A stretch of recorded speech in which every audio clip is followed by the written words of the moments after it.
Malayo pa, pero malayo na. Hanggang saan kaya ako dadalhin ng pangarap ko?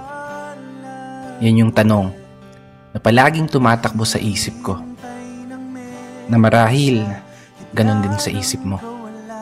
Kasi kung titignan mo, kakaiba talaga yung ginagalawan nating mundo.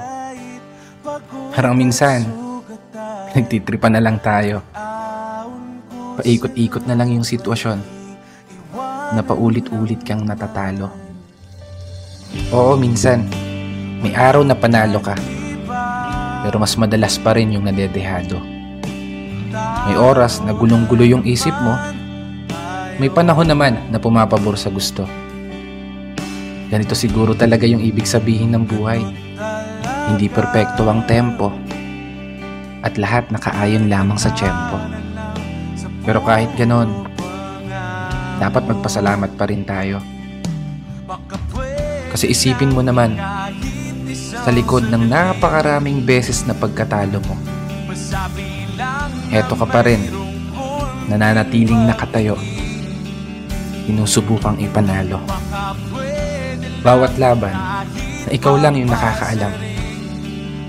Mga pagsubok na araw-araw mong pinipilit lampasan, na sa bawat pagpihit ng kamay ng orasan, taglay mo ang lakas ng loob na hindi matutumbasan.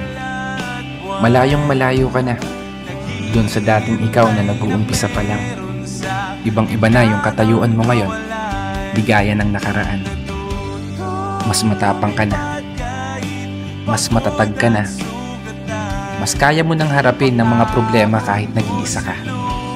May napatunayan ka na, may naipundar ka na rin kahit papano. At higit sa lahat, may narating ka na.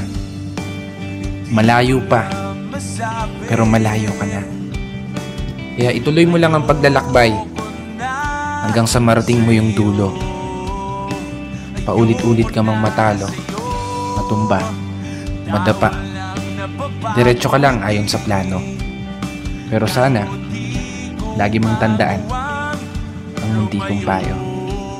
Huwag mong kakalimutan palakpakan ang sarili mo para sa mga laban na tahimik mong naipanalo. Kaya isang pagpupugay para sa mga taong patuloy sumasabay sa hamon ng buhay. This is your brother Matt for today's video.